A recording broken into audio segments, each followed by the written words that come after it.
యేసుక్రీస్తు నామములో మీ అందరికీ వందనాలు. నా దేవుడు మిమ్మల్ని మీ కుటుంబాలు నిండారులుగా దీవించునుగాక. ఈరోజు ఒక వాక్యాన్ని చదువుకొని ముందుకు నడవాలి. మనం ఎలా జీవిస్తున్నామో, మనల్ని ఎందువల్ల తీసుకొచ్చాడో ఈరోజు కొన్ని మాటలు తెలుసుకుందాం. దేవుడు మనల్ని ఏ పిలుపుతో పిలిచాడో ఆ పిలుపు తగినట్టు జీవిస్తున్నామో లేదో ఒకసారి మన హృదయాలు పరిశోధించుకుందాం. ప్రసంగి గ్రంథము 5వ అధ్యాయము 16వ వచనాన్ని నేను చదువుతున్నాను. అందరూ కూడా బైబిల్ నుండి తీసి చదవండి. ప్రసంగి గ్రంథము 5వ అధ్యాయము 16వ వచనం. అతడు వచ్చిన ప్రకారమే మరలా పోవును, గాలికి ప్రయాసపడి సంపాదించిన దాని వలన వానికి లాభమేమో అంటున్నాడు. ఇక్కడ ఈ లోకంలో ఎందువలన మనం వచ్చాము? దేవుడు ఒక ప్రణాళికలో నన్ను తీసుకొచ్చాడు. దేవుడు పుట్టించిందే ఎందువలనంటే మన కుటుంబాలు మనల్ని సరి చేసుకోవాలని. ఈ లోకంలో అంతా పూజేసుకోవాలి, అంతా నేనే కట్టాలి, అంతా నేనే కొనాలి, అంతా నేనే సంపాదించుకోవాలనుకుంటే అది వ్యర్థం. అది దేవుడే సిద్ధపరుస్తాడు. నీకు ఏది ఇవ్వాలో ఏది తీసుకోవాలో అన్ని సమస్తము ఆయనకు తెలుసు. గాలికి ప్రయాసపడుతున్నామంటే ఈరోజు దేనికంట? గాలికి. గాలికంటే ఊరికి వచ్చి మనలో పడిపోవాలి, ఊరికే మనకి మిగిలిపోవాలి, అడ్డంగా సంపాదించేసేయాలి, అడ్డంగా ఉండిపోవాలి. దేవుడు నిన్ను నన్ను ఆశ్రయిస్తాడు. అలా మనల్ని ఆశీర్వదించబడతామా? ఒక్కసారి మన హృదయాలు పరిశోధించుకుందాం. అతడు వచ్చిన ప్రకారమే మరలా పోను. తల్లి గర్భం నుంచి ఎలా వచ్చావో అలాగే వెళ్ళిపోతాం. వెళ్ళిపోయే ముందులన్నా కొన్ని మంచి పనులు చేసేయాలమంటున్నాడు ఆయన. దేవునితో నడుము, దేవుని మాటలు ప్రకటించు, దేవునిలో ఉండు అంటున్నాడు ఆయన. మనం ఏమైనా చెప్పగలుగుతున్నామా లేదా? ఒక్కసారి మన హృదయాలు పరిశోధించుకుందాం. పరిశోధించుకొని ముందుకు నడుదాం. లూకాసు వర్తమానం 9వ అధ్యాయం 25వ వచనం. ఒకడు లోకమంతయు సంపాదించి తను తాను పోగొట్టుకునే ఎడల లేక నష్టపరుచుకొని ఎడల వానికి ఏమి ప్రయోజనం? ఇవన్నీ తీసుకెళ్ళి మనం నెత్తి చేసుకుని ఎత్తుకెళ్ళిపోతాము. ఇక్కడ అన్నీ పోజేసుకుంటాం. మనకి ఏమైనా ఉపయోగపడతాయా? కట్టుకున్న బట్టే నీతో రాదు. నేను ఇది కొన్నా, నేను ఇది కట్టా, నేను ఇది చేశా, నేను ఎంత సంపాదించా అని గొప్పలు చెప్పుకుంటామేనా? గాలికి ప్రయాసపడేదాన్ని ప్రయాసపడుతున్నాము. లోకమంతయు సంపాదించండి. మనకన్నీ కావాలి. తెల్లారిస్తే ఎవరిని వచ్చుదామా, ఎవరిని మాటల్లో పెడదామా, ఎవరి దగ్గర ఎంత గుంజుదామా అని ఆలోచనలో ఉండకూడదు. మనం ఎప్పుడూ కూడా దేవుని మాటలే ప్రకటించే వారంగా ఉండాలి. తను తాను పోగొట్టుకుని ఎడల ఏమి అంటున్నాడు? మన ఎదుట మన ఏముంచాడు మన దేవుడు? మనతో మనల్ని ఏ పిలుపుతో నిన్ను పిలిచాడు? ఆ పిలుపు తగినట్టు జీవిస్తున్నావా? లోకమంతా సంపాదించేయాలి, నాకన్నా ధనవంతుడు ఉంటారు అని మనం అనుకోగలుగుతున్నామా? నేను ఏ స్థితిలో ఉన్నాను, ఆ స్థితిలో నుంచి సంతృప్తి కలిగే జీవితం నాకు ఇయ్యాలి మనం అడగగలుగుతున్నామా? ఒకసారి మన హృదయాలు పరిశోధించుకోవాలి. రాత్రిగా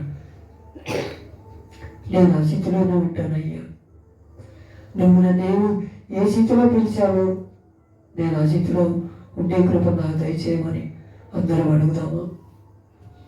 అలాగే మనం ఏమంటున్నాడు? దాన్ని సంపాదించుకొని దాన్ని పోగొట్టుకునే ఎడల నష్టపరుచుకునే ఎడల వానికి ఏమి ప్రయోజనం అంటున్నాడు. మనమే పోతే ఎందుకు ఈ ఆస్తులు, ఈ అంతస్తులు? మన దేవుడి ఎదుట మనం వచ్చిన ప్రకారం వెళ్ళిపోతాం. దేవునిలో ఎంతమందిని తీసుకొచ్చావు, ఎంతమందిలో నడిపించావు, ఎంతమందికి మేలు చేశామని ఒక తృప్తి కలిగి జీవించాలని కోరుకుంటున్నాడు. మనమే మన హృదయాలు పరిశోధించు. మనం పోయినాక వస్తే మాటలు, ఇతను బాగా బతికాడండి, ఒకరికి ఉపయోగపడ్డాడండి, ఒకరితో మంచి అనిపించుకున్నాడని అనిపించుకుందాము. వీడు పోతే పోయాడులే, వీడంత కీడోడు లేడు, వీడు సావాలే అని అనిపించుకుంటున్నాము. ఒక ఒకసారి మన హృదయాలు పరిశోధించుకుని ముందుకు సాగాలని దేవుడు బయట కోరుకు.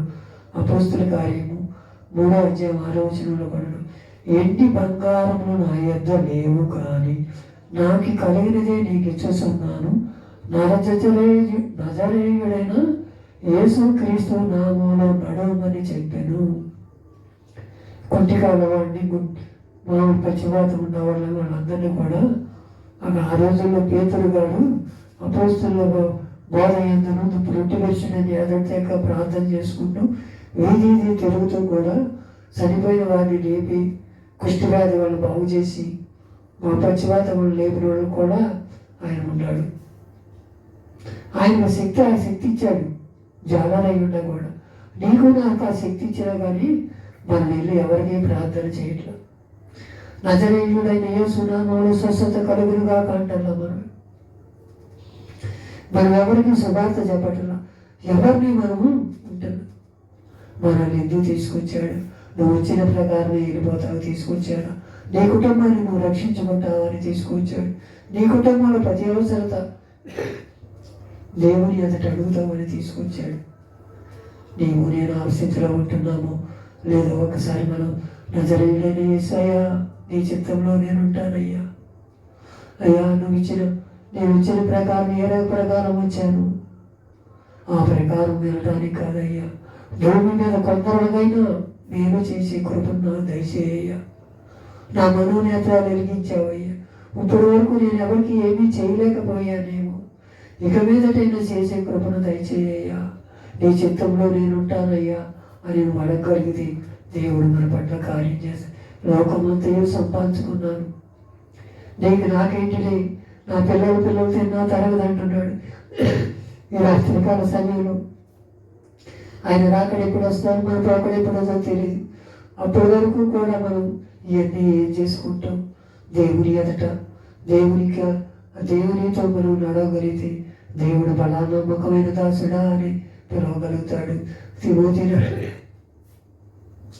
తిమోతిని ఏమన్నాడు? నేను నా పరుగు కడముట్టించింది, నేను శ్వాసం కాపాడుకుని చెప్పగలిగాడు. నువ్వు నేనేం చెప్పగలుగుతున్నాము? ఒక్కసారి మన హృదయాలు పరిశోధించుకొని దేవుని ఎదుట ముందుకు నడుద్దాం. దేవుడు మనతో ఏమంటున్నాడంటే, నువ్వు నజరేయుడైన యేసు నామములో మీకు స్వస్థత కలుగునుగాక అని మనం ప్రకటన చేయాలంట. ఆ ప్రకటన చేస్తే దేవుడు మన కుటుంబాలు కూడా స్వస్థత విడుదల అనుగ్రహిస్తాడు. మనం ఎవరు కూడా శ్రద్ధగా ఉండటానికి వీలు లేదు, అనాలోచనగా ఉండటానికి లేదు. దేవుని సన్నిధిలో కడిపై మెత్తలు కోరుకొని ముందుకు సాగే కృపను మనకు దయచేయాలని నా ప్రభువును రక్షకుడని సూర్యమున ప్రార్థించి